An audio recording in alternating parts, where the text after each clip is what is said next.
कि मैंने पहले अर्ज किया था, अभी तो ये कानून बना नहीं तो इसकी अमल दरामद रोकी गई है। इंशाअल्लाह जब जैसे ये बनेगा 20 तारीख के बाद, तो आप हाथ जमा रखिए, ये कलअदमी करार दे दिया जाएगा। उस दिन हम क्या, आप रिपोर्ट कार्ड में अगर मुझे बुलाएंगे तो हम सेलिब्रेट करेंगे, और आप वो क्लिप्स चलाइएगा जो कि मैं ये अर्ज करता रहा हूँ।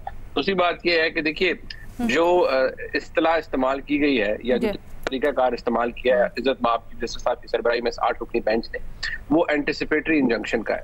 देखिए, कॉन्स्टिट्यूशनल मैटर्स के अंदर क्योंकि बैसियत एक तालिब इल्म के जब आप पढ़ते हैं, ये एंटिसिपेटरी इंजंक्शन आमतौर पे होती है कि जहां पर आपने कोई काम होने से पहले रोकना होता है। एक तो होती है परमानेंट इंजंक्शन, होती है कि आप किसी को रोकने एंटिसिपेट करते हैं ना, आपकी ये मुमकिना तौर पर हो जाएगा, आपकी गाय मेरे घर में घुस आएगी तो ये एक एंटिसिपेटरी इंजंक्शन मैं ले सकता हूँ, आपका कोई फलाना कुछ हो जाएगा तो एंटिसिपेटरी इंजंक्शन ले सकता हूँ। ये बड़ी दिलचस्प जूरिस्प्रूडेंस आज रकम की गई है कि आप एक कानून बना रहे हैं और मुझे पता चला है और हमें पता चला है कि वो हमारे मामलात में मुदाखलत करेगा। अभी वो कानून बना नहीं है, हम आपको रोक नहीं सकते, लेकिन हम उसका अमल दरामद रोक देते हैं।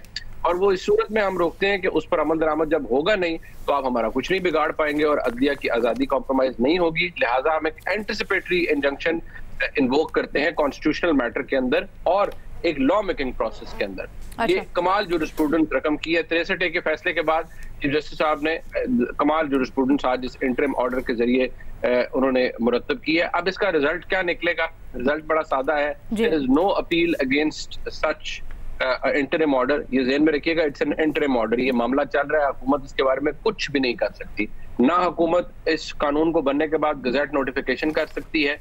अगर गजेट नोटिफिकेशन नहीं होगा तो कानून अमल दरामद उसका नहीं हो सकता।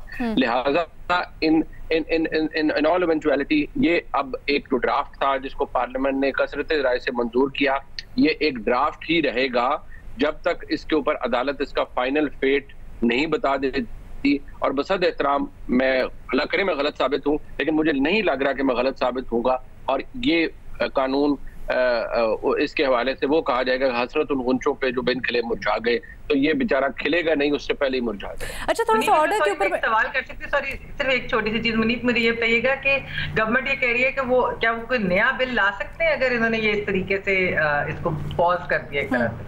देखिए, लॉ मेकिंग के ऊपर कोई कतगन नहीं है। वो बार-बार अगर लॉ पार्लियामान एक कल नया लॉ लाए अंडर न्यू, इससे ज्यादा कर्ब करे अगर कोई वो करना चाहती है। पार्लियामान हैज ऑल द राइट, वो कल एक नया लेजिस्लेशन करे, उसके ऊपर कौन रोकेगा? फिर एक नई पिटीशन आएगी, उसको चैलेंज करेंगे, उसको रोकेंगे, ठीक है, बिल्कुल करें। तो फिर अगर ये I don't have a better word, but if it is getting to a pissing contest between the institutions, तो बस ठीक है, फिर इसका यही नतीजा निकलेगा। फिर एक दूसरे को अनॉय करें, एक दूसरे के खिलाफ पॉइंट स्कोर करें, तो बस ठीक है, बनाएं फिर इसको। शहजाद इकबाल साहब, आप अपनी राय दीजिएगा। आपने मुनीब का इनिशियल टेक अवे सुना, आप क्या समझते हैं? हम बड़ी बात भी कर रहे थे इसके ऊपर कल, और यहाँ पर गालिबन भट्टी साहब ने मिसाल दी थी हस्बा बिल की, हालांकि वो एक बिल्कुल मुख्तलिफ कॉन्टेक्स्ट में है हस्बा बिल।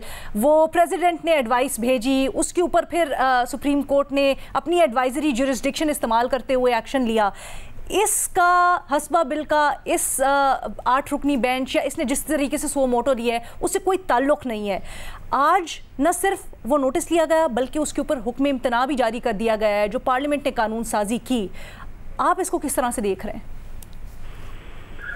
जी बहुत शुक्रिया। देखें, कल इस पर बड़ी हम डिटेल में बात कर चुके थे।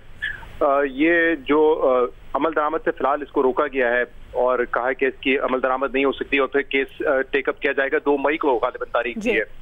तो इसका मतलब ये है कि जब प्रेसिडेंट साइन नहीं करेंगे, 10 दिन का टाइम होता है, ऑटोमेटिकली ये एक एक्ट की शक्ल इख्तियार कर जाएगा।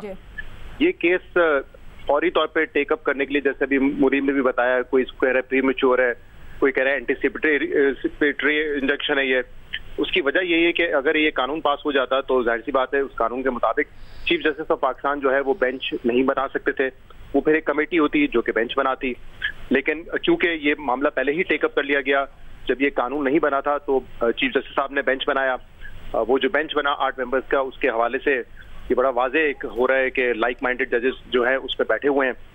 मुझे यहाँ पे सीनियोरिटी का मुझे नहीं पता, बहुत से लोग बात करते हैं सीनियोरिटी प्रिंसिपल अप्लाई होता है या नहीं होता है, क्योंकि जो जस्टिस असर मनल्ला साहब की अभी जो जजमेंट थी उसमें उन्होंने बड़ा क्लियरली लिखा हुआ था कि ऑल जजेस आर इक्वल।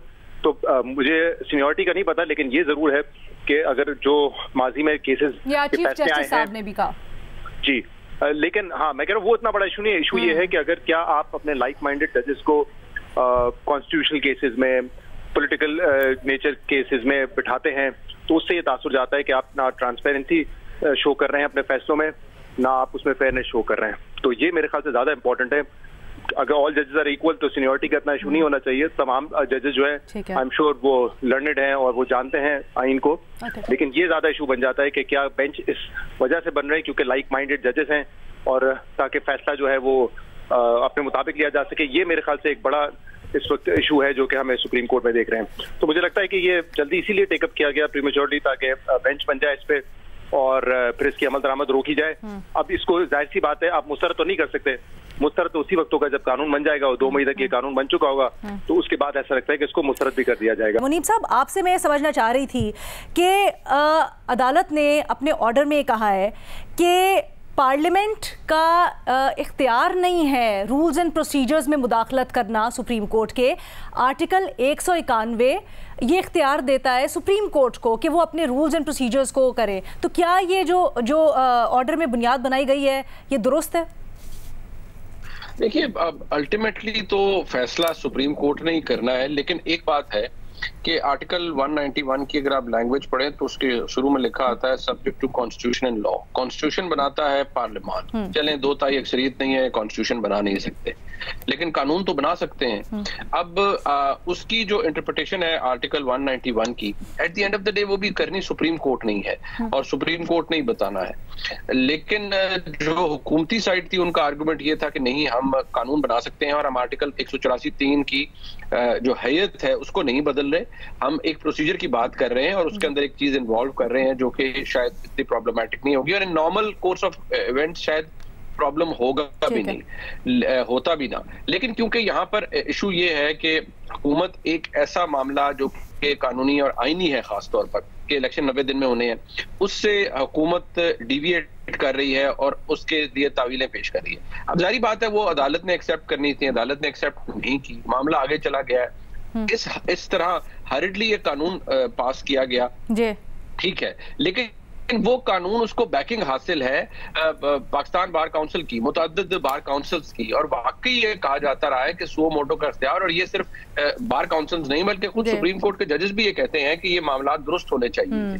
लेकिन क्योंकि हमारी सुप्रीम कोर्ट जहां हमारे मुल्क में इस वक्त बहुत ज्यादा सियासत पोलराइज्ड है, बदकिस्मती से हमारी सुप्रीम कोर्ट भी पोलराइज्ड है, और वहां पर भी इस वक्त जो जज साहिबान है वो इतनी डिवीजन है कि 8 एक तरफ 7 एक तरफ, अब तो सबको पता चल गया। और जो हालात हमारे सामने हैं, ऐसी सूरत हाल में यही कुछ होना था। चीफ जस्टिस साहब ने भी बसद एहतराम वो भी अब जाहिर बात है कि सिर्फ कानून की और आइन की पासदारी शायद मुकम्मल तौर पर वो नहीं कर रहे, वो कुछ और भी कर रहे हैं। अब उसका नाम मैं अगर दूंगा कोई तो वो जाहिर बात है वो उस उम्र में आ जाएगा कि मैं कोई खुदा न खास्ता तौहीन कर रहा हूं, लेकिन ये कानून और आइन की पासदारी से कोई ऊपर का लेवल है जहां पर वो काम कर रहे हैं।